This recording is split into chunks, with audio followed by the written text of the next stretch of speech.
In this tutorial, I'm going to show you guys how to delete your Facebook account on your PC. Let's get into the video. So the first thing is that you simply need to log into your Facebook account. Once you're there, you click on your profile. After which, you simply click on what?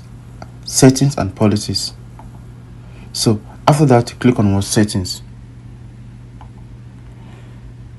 So guys, once you get here, you simply click on Mega Center.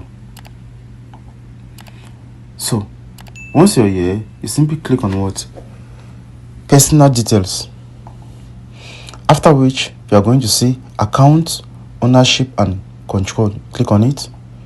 So guys, once you're here, you are going to see deletion and deactivation. So you click on it. So after that, you simply click on the account, that is your Facebook. Okay, after which you click on what? Delete. Continue. So guys, once you're here, you simply need to give the reason in which you are deleting your Facebook account. So after that, you click on what? Continue. So guys, that's actually the way you delete your Facebook account. Thank you guys for watching. Don't forget to leave your comments in the comment section below.